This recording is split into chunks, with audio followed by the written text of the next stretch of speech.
Break के बाद दर्शकों आप सभी का मैं स्वागत करती हूं। आप देख रहे हैं इंडिया न्यूज, आपके साथ मैं सृष्टि मिश्रा। चलिए शुरुआत करते हैं बुलेटिन की। बात करते हैं आज अंतरिक्ष की। अंतरिक्ष की नई महाशक्ति बनने की दौड़ अब पहले से कई ज्यादा तेज हो चुकी है। चीन ने एक ऐसी तकनीकी कामयाबी हासिल की है जिसने वैश्विक स्पेस रेस में अमेरिका को नई चुनौती दे दी है। हैनन द्वीप से लॉन्च किए गए लॉन्च मार्च 10B रॉकेट के पहले चरण को सफलतापूर्वक समुद्र में बने फ्लोटिंग प्लेटफॉर्म पर वापस उतारकर चीन ने रीयूजेबल रॉकेट टेक्नोलॉजी की दिशा में बड़ी छलांग लगा दी है। यह तकनीक लॉन्च की लागत घटाने के साथ मिशन की रफ्तार भी बढ़ाती है। अब तक इस क्षेत्र में एलन मस्क की स्पेसएक्स और अमेरिका की ब्लू ओरिजिन का दबदबा रहा है, लेकिन चाइना अब इस दिशा में अमेरिका को टक्कर दे रहा है। यही तकनीक चीन के महत्वाकांक्षी मानवयुक्त चंद्र मिशन और भविष्य के सैन्य सामरिक स्पेस नेटवर्क की भी नींव बनेगी। लेकिन राहत की बात तो यह है कि भारत भी अंतरिक्ष की दौड़ में पीछे नहीं है। इसरो रीयूजेबल लॉन्च व्हीकल और नेक्स्ट जनरेशन लॉन्च व्हीकल पर तेजी से काम कर रहा है, जिसका मकसद स्पेस मिशनों को सस्ता, तेज, वैश्विक लॉन्च मार्केट में भारत को ज्यादा प्रतिस्पर्धी बनाना है। वर्टिकल लैंडिंग, मोर्थिल आधारित इंजन, 30 टन तक पेलोड क्षमता और भारतीय उद्योगों की भागीदारी के साथ भारत भी अपनी अगली स्पेस क्रांति की तैयारी कर रहा है। सवाल सिर्फ अंतरिक्ष तक पहुंचने का नहीं, बल्कि भविष्य की आर्थिक, तकनीकी और सामरिक बढ़त हासिल करने का है, क्योंकि आने वाले दौर में जो देश अंतरिक्ष पर राज करेगा वही तकनीक, सुरक्षा और वैश्विक प्रभाव की नई इबारत लिखेगा। चलिए कुछ और आपको जानकारी देते हैं कि आखिर चाइना ने ऐसा कौन सा इतिहास गढ़ लिया अब जिसमें अमेरिका को भी पीछे करने की बात कही जा रही है। स्पेस रेस की नई छलांग क्या है, चलिए इस पर चर्चा करते हैं। चीन ने अंतरिक्ष की नई दौड़ में बड़ी छलांग लगाई है। पहली बार ऑर्बिटल लॉन्च के दौरान अपने करियर रॉकेट के पहले चरण को सफलतापूर्वक समुद्र में बने फ्लोटिंग प्लेटफॉर्म पर वापस उतारकर चीन ने यह संकेत दे दिया कि अब उसकी नजर सिर्फ अंतरिक्ष तक पहुंचने पर नहीं है, बल्कि वहां कम लागत और तेज गति से लगातार मिशन बनाने की है। स्पेस रेस की नई छलांग, चीन का ऐतिहासिक ऑर्बिटल लॉन्च टेस्ट। ऐतिहासिक है यह ऑर्बिटल लॉन्च टेस्ट, जी हाँ, और यही वजह है कि स्पेस रेस की नई छलांग में चीन का नाम आगे आ गया है। लॉन्ग मार्च 10B का पहला चरण सुरक्षित लौटा है, जी हाँ, सुरक्षित लौट चुका है। और अंतरिक्ष पर राज करने की बात इसलिए कही जा रही है क्योंकि फ्लोटिंग प्लेटफॉर्म पर सफल वर्टिकल रिकवरी चाइना ने कर लिया है। इसकी चर्चा आज पूरे देश में, पूरी दुनिया में हो रही है। आगे बढ़ते कुछ और जानकारी आ रही है कि आखिर किस तरीके से यहां पर नया रिकॉर्ड हासिल किया गया। सैटेलाइट भी तय कक्षा में सफलतापूर्वक चीन ने स्थापित कर लिया। आप सोचिए, सैटेलाइट को भी तय कक्षा में सफलतापूर्वक यहां पर स्टेबल कर लिया, चाइना ने स्थापित कर दिया है। अब रीयूजेबल तकनीक में चीन की बड़ी उपलब्धि है। बार बार इस्तेमाल होने वाला रॉकेट है ये। क्या है रीयूजेबल रॉकेट तकनीक? ये तकनीक क्या है, चलिए इस पर चर्चा करते हैं। बार बार इस्तेमाल होने वाला ये रॉकेट है और आपको बता दें कि कुछ और अहम जानकारी इसके बाबत कि अब तक पहला चरण सुरक्षित वापस उतरता है। इसमें क्या है? रीयूजेबल रॉकेट का तकनीक जिसको चाइना ने यहां पर हासिल कर लिया। पहला चरण सुरक्षित वापस उतरता है। आगे बढ़ते हैं। बूस्टर की दोबारा उड़ान संभव हो पाएगी। इससे जो बूस्टर है उसकी दोबारा उड़ान जो है वो संभव हो पाएगी और नियंत्रित तरीके से पृथ्वी पर ये लौट आता है। बूस्टर की दोबारा उड़ान संभव है। इसके साथ बताया नया रॉकेट बनाने की जरूरत कम है, मतलब चाइना को अब नया रॉकेट बनाने की जरूरत कम है। आप देखिए नाम से ही समझिए, रीयूजेबल रॉकेट तकनीक, दोबारा रॉकेट आपको बनाने की जरूरत ही नहीं है। और आपको बताते हैं कि लॉन्च लागत में इसकी भारी कमी आई है। मतलब जब देखिए लागत है ही नहीं तो देश पर अतिरिक्त भार भी नहीं पड़ेगा चाइना पर। कम समय में ज्यादा लॉन्चिंग इसकी हो पाएगी। देखिए ये भी जानकारी सामने आएगी अभी। कम समय में ज्यादा लॉन्चिंग, जी हाँ, चंद्र और मंगल मिशन के लिए अहम है और पूरी दुनिया की निगाहें टिकी हुई है चंद्र और मंगल पर। आगे बढ़ते हैं। अंतरिक्ष से मजबूत रक्षा क्षमता ये देगा। स्पेस टेक्नोलॉजी बनी रणनीतिक ताकत। क्या है ये? स्पेस टेक्नोलॉजी बनी रणनीतिक ताकत। अंतरिक्ष से मजबूत रक्षा क्षमता यहां पर मिली है चाइना को और सैन्य और संचार नेटवर्क को बढ़त मिली है।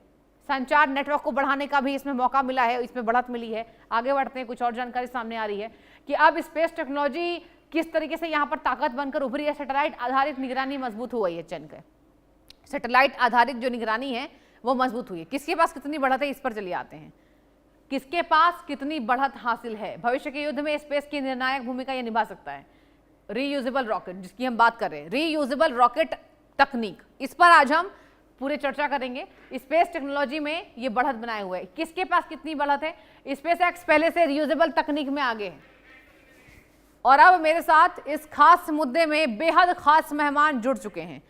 सृजन पाल सिंह स्पेस वैज्ञानिक हैं, जुड़ चुके हैं सर, बहुत स्वागत है सृजन सर आपका इंडिया न्यूज पर। डॉक्टर रवि कुमार डीआरडीओ के पूर्व डायरेक्टर हैं, he is also with us. Sir आपका भी बहुत बहुत वेलकम है, बहुत स्वागत है सर। पहला सवाल मेरा सृजन पाल सर आपसे होगा, सर चाइना की इस बढ़त को हम कैसे देखें, क्या ये टेंशन देने वाली बात है, क्या कहेंगे? देखिए, इसमें तो कोई दो राय नहीं है कि चाइना की ये जो अचीवमेंट है ये काबिल तारीफ है। ये बहुत हाँ। कॉम्प्लिकेटेड टेक्नोलॉजी है।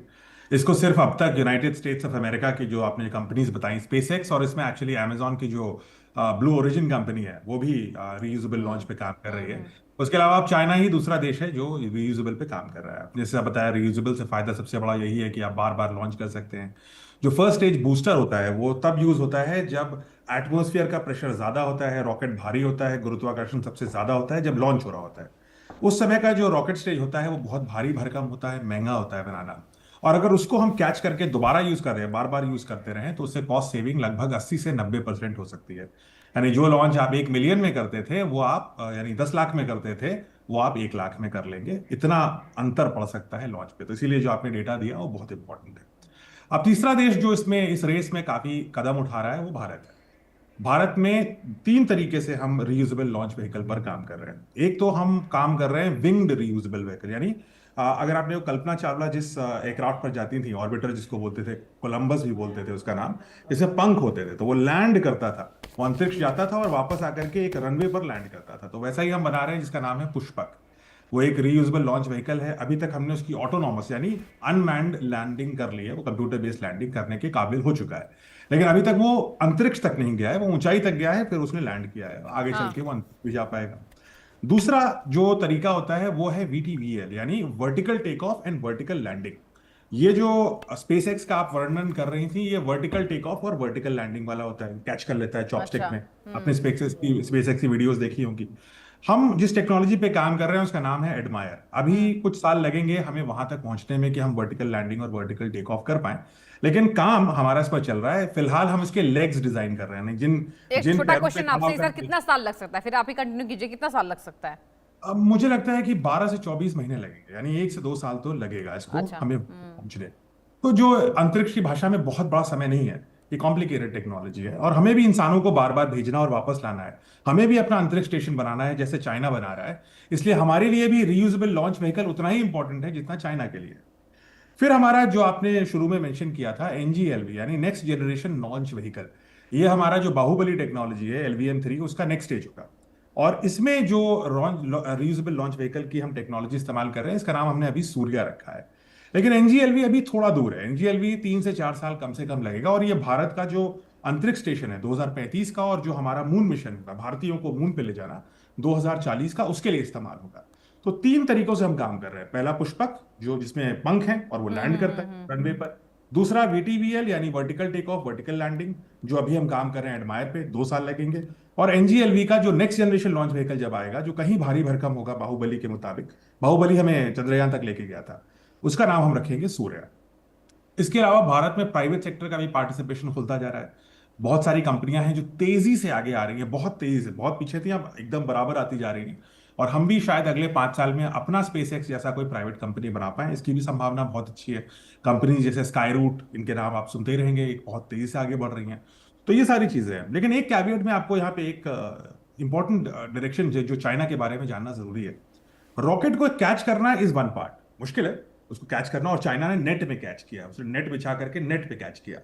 लेकिन उस रॉकेट को जो कैच हो चुका है उसको दोबारा यूज करना भी एक स्टेज है। वो अभी चाइना ने टेस्ट नहीं करी है। उसको जब अच्छा। दोबारा यूज करेगा तब आप कह सकते हैं कि उनका जो रीयूजेबल लॉन्च टेक्नोलॉजी है वो पूरी तरीके से परिपक्व हो चुकी है, सॉलिड हो चुकी है। सो उसके लिए शायद थोड़ा इंतजार करना पड़ेगा, बट चाइना ने ऑब्वियसली एक अच्छा कदम उठाया है अपने लिए।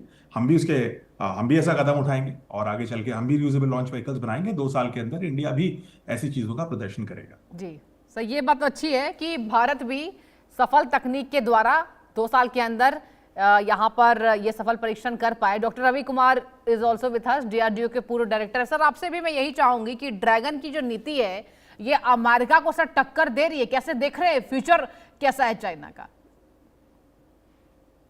जी हाँ, देखिए चाइना, इसमें तो कोई संदेह नहीं है। अभी जैसे डॉक्टर सृजन पाल जी ने भी बताया, बहुत अच्छे से विस्तार से बताया, चाइना टेक्निक के मामले में बहुत तेज़ी से आगे बढ़ रहा है।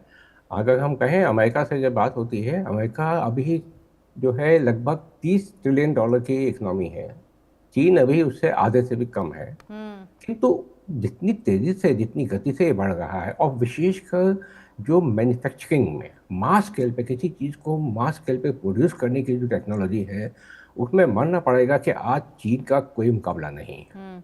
एक छोटा सा गैस लाइटर जिसको कि कुछ पेंस की कीमत में बना करके मासिव स्केल पे पूरे दुनिया भर में बेच करके और इसके बाद भी प्रॉफिटेबल है। आप देखिए कि इसमें कितनी जटिल टेक्नोलॉजी इन्वॉल्व है, पूरे का पूरा प्रोजेक्ट मैनेजमेंट इन्वॉल्व है। वही टेक्नोलॉजी, वही क्षमताएं वे डिफेंस में प्रयोग कर रहा है, वही क्षमताएं वो स्पेस में प्रयोग कर रहा है।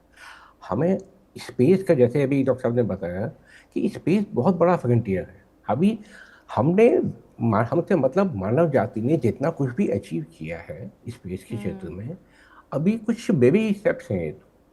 अभी पूरा आपका सोलर सिस्टम एक्सप्लोर करना बाकी है, आपको दूर दूर के बाकी और चांद सितारों पर जाना बाकी है। तो ये तो अभी शुरुआत है, लेकिन इसके लिए बहुत भारी भरकम इंफ्रास्ट्रक्चर चाहिए। और इन स्पेस से संबंधित जो स्पेस क्राफ्ट हैं, जो बाकी अन्य उपकरण हैं, उन तमाम को मास प्रोड्यूस कर पाना कम से कम लागत में, इसमें चाइना बहुत तेज़ी से अमेरिका से के चक्कर में आ चुका है ऑलरेडी। अमेरिका की एक स्पेसिस कंपनी है, इन्होंने बहुत अच्छा काम किया। ये जो रीयूजेबल टेक्नोलॉजी है, इसको लेके आगे बने। मैं एक बात और कहना चाहूँगा आपको, ऐसा नहीं है कि भारत इसमें बहुत पीछे था। देखिए, भारत में कई चीज़ों को समय पे बढ़ावा नहीं दिया गया। डॉक्टर कलाम का और हमारे डॉक्टर गोपाला स्वामी एक थे, एयर कॉमोडोर गोपाला स्वामी DRDL के, जिन्होंने प्रोपल्शन पे बहुत काम किया था। पृथ्वी के प्रोपल्शन में उनका बहुत योगदान था। उन्होंने बहुत पहले, लगभग 90 के दशक के अंत में, उन्होंने ये प्रपोजल रखी थी। मैंने उनकी प्रपोजल भी देखी है खुद मैंने, जिसमें उन्होंने ये तमाम चीज़ें प्रपोज की थी कि हम अपने जो